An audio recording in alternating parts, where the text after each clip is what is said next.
Hi, this is Steve with iFLOW and welcome to our video series. In this segment we're going to look at air distribution, and that's the movement of air through the home.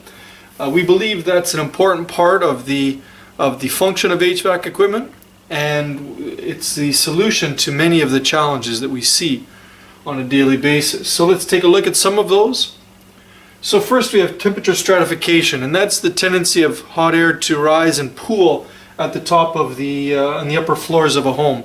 So in the middle of summer, it's not uncommon to have the top floor very warm, the basement actually quite cold, and the middle floor, the main floor where the thermostat is usually located, might be at the right temperature, but the other floors won't be.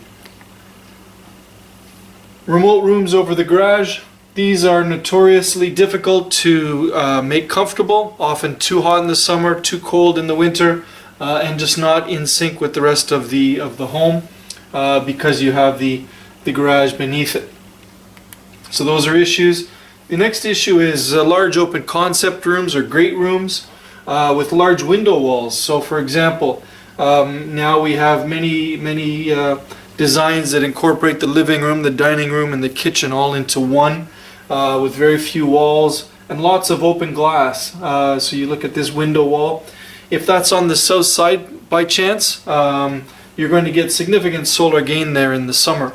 And the rest of the home may be comfortable, but in that area in particular that's getting all the solar gain, you're going to heat up very, very quickly. So you need to be able to deal with those temperature rises and falls very, very quickly.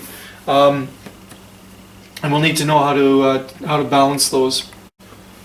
So let's hear it from Richard Trethewey of This Old House. There is one complaint that we always get from homeowners.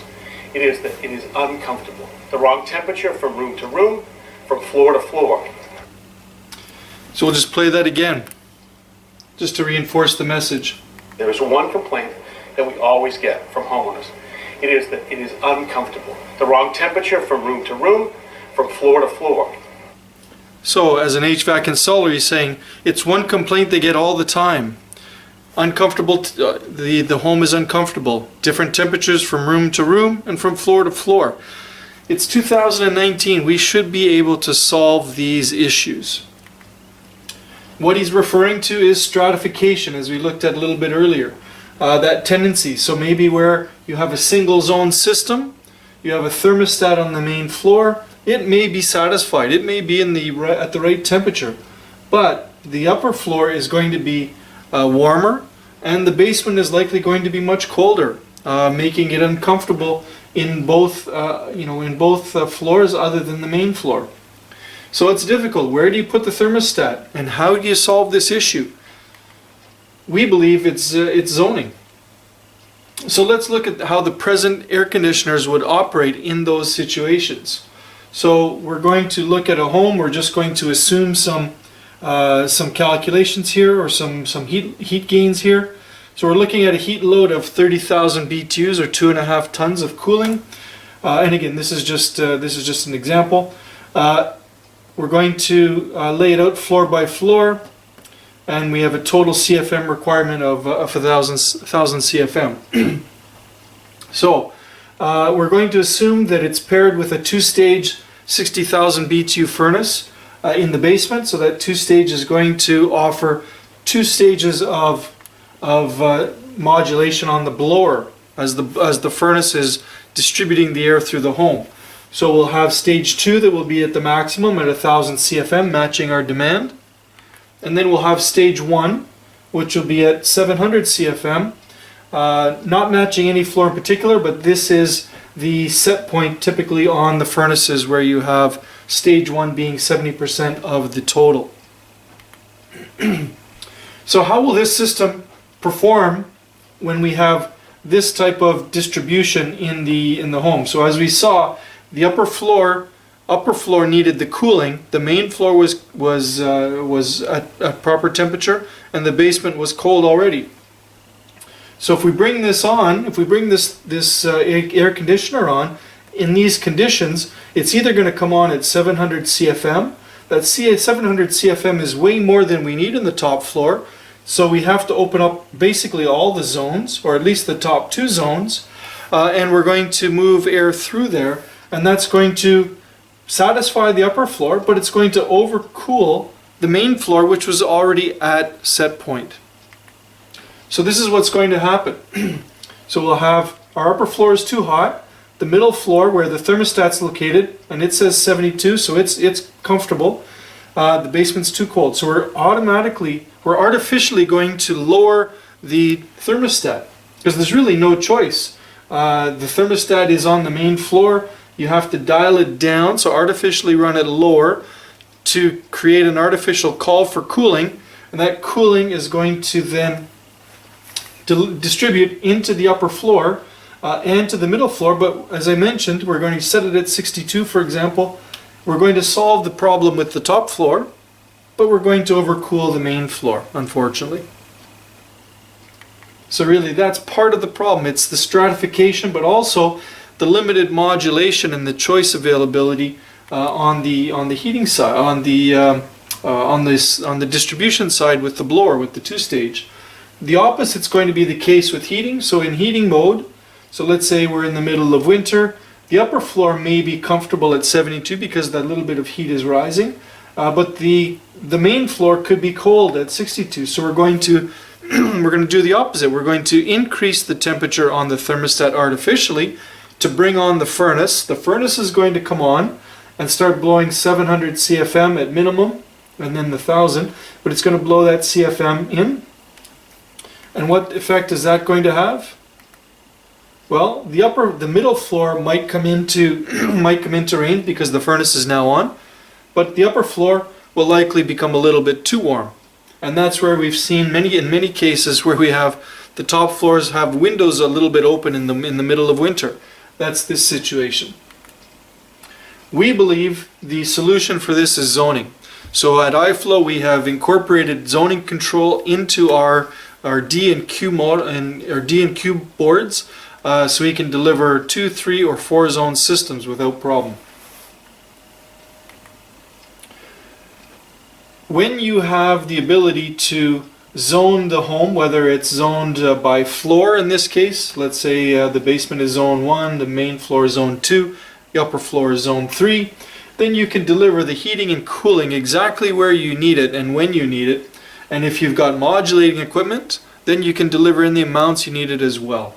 That's going to be great delivery. We can improve sleeping conditions, so we're talking about occupant comfort and lifestyle improvement. Right? When you can sleep well any day of the year, whether winter or summer, your room is going to be always at the exact temperature or the correct temperature.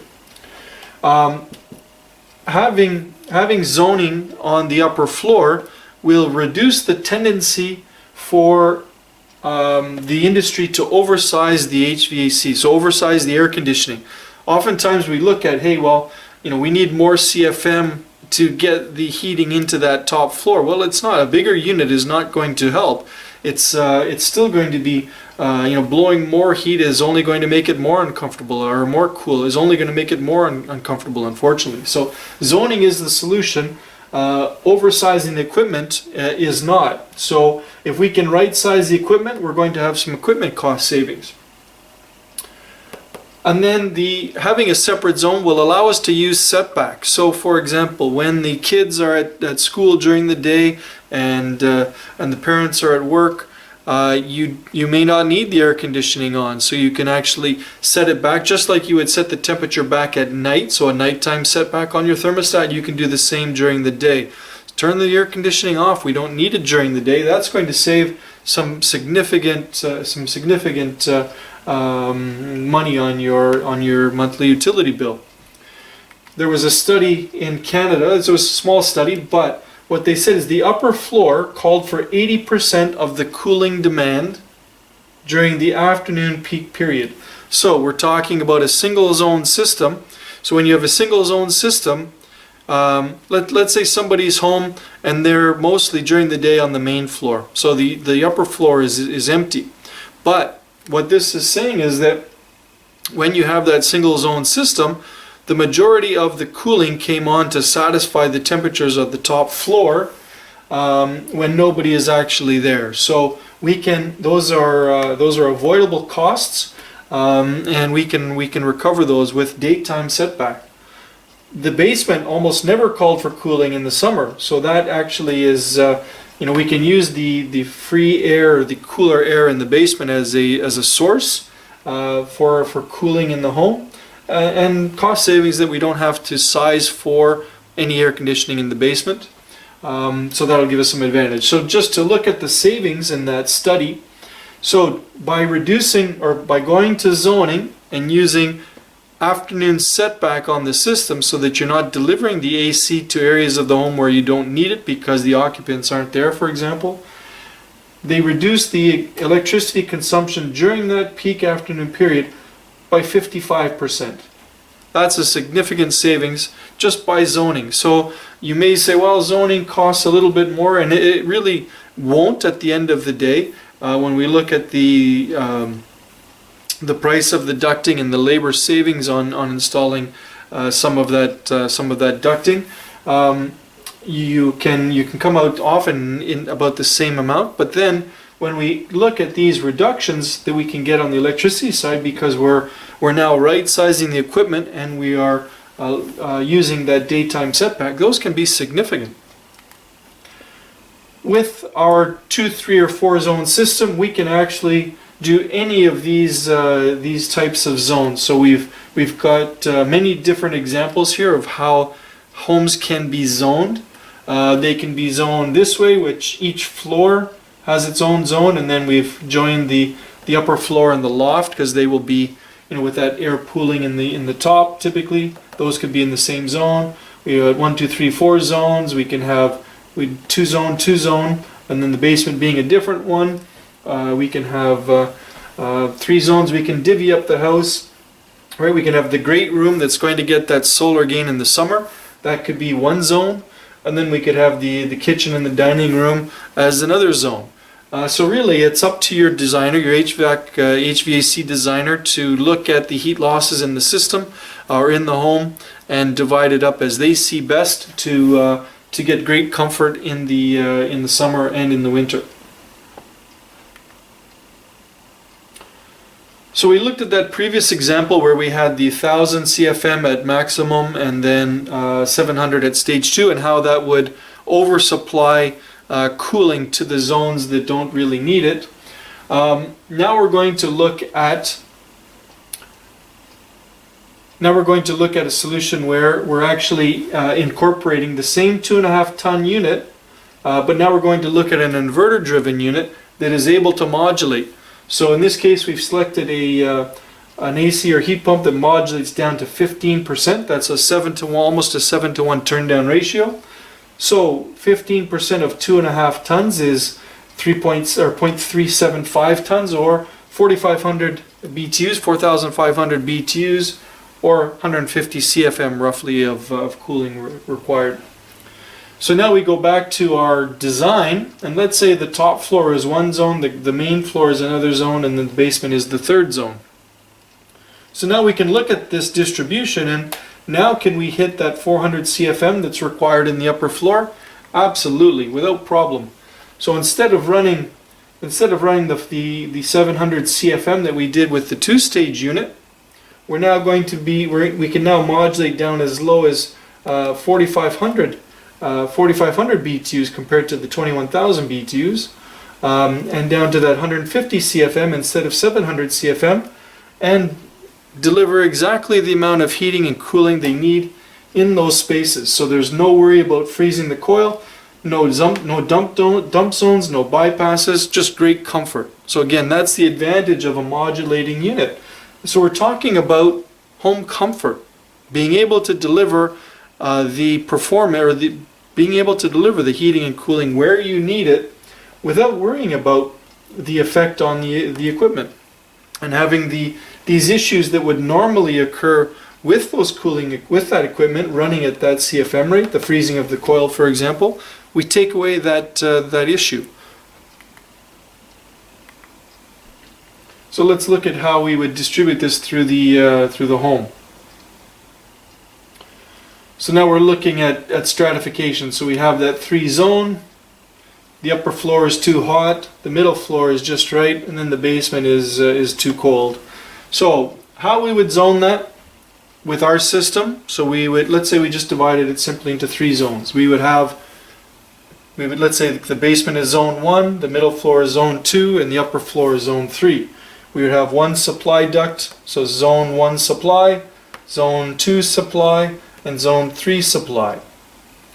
We could use a common return, so we'd have 3 supply dampers, and then one common return. That's not a problem.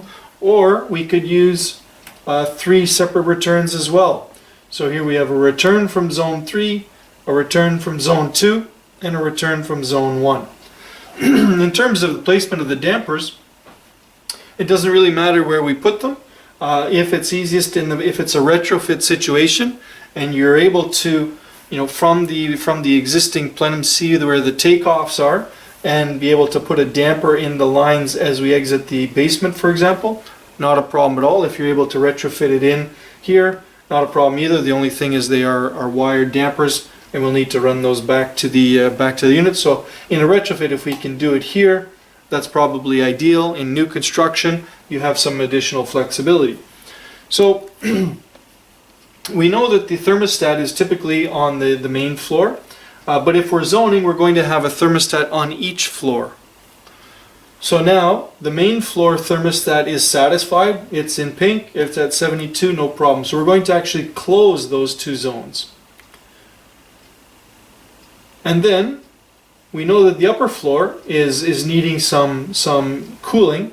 So we're going to close the basement zone as well, and we're going to deliver up into this zone only.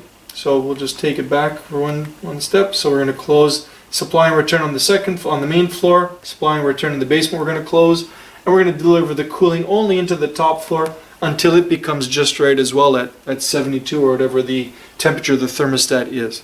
So very simple. The supply and return, we're just moving the air through that back to the unit, conditioning it, and sending it back up without problem. With regards to the basement, so now we see that the main floor is satisfied, the top floor is satisfied. Those both needed cooling, but then the basement almost needs heating. So now should we bring the heater on, or the furnace on in the middle of winter, in the middle of summer? Probably not necessary. So we have a solution for that with our zoning system. It's all integrated into the logic, and this is the system the scenario we're trying to avoid, where we've got 2 floors calling for cooling and then the basement calling for heating. So what we're going to do in this situation is circulate the air, just like mixing.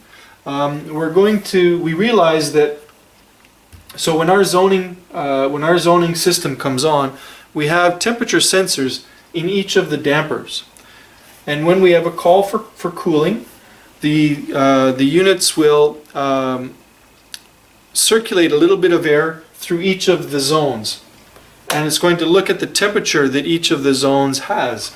And if it sees 62 degrees here and 82 degrees here, it's going to say, hey, I've got a fairly significant differential between these floors. I think before I bring the air conditioning on, I'm going to just mix the temperatures to get them even, and once they're even, then we'll compare and see if we actually need to bring on the air conditioning or not. So in this case, the middle floor again is satisfied, so we're going to close those 2 dampers. And then we're going to take some of this colder basement air and we're going to move it to the top floor. And then we're going to take some of that upper floor air that's too hot, and we're going to bring it down and we're going to put it into the basement, or mix it in the basement. So here's what we're going to do. We're going to close this damper and this damper on the main floor, and we're going to close the supply damper in the basement, and we're going to then take some of the cold air we're going to leave the return from the basement open. And because this is the shortest run compared to the upper floor, the pressure drop is going to be lower. The air is going to be able to come in more so in this shorter duct from the basement, and then we'll be able to put it upstairs. So let's take a look at how that's going to go. So close the supply and return damper on the main floor, close the supply damper to the basement, take some of that cold air, put it up into the upper floor, and all of a sudden we stabilize and balance all of the temperatures within the home.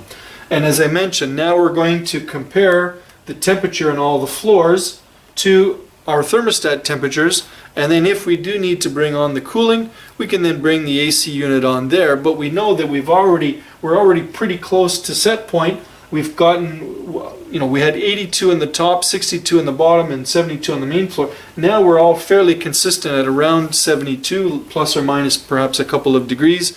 That should be able to reduce the amount of AC that we need, reducing your bills.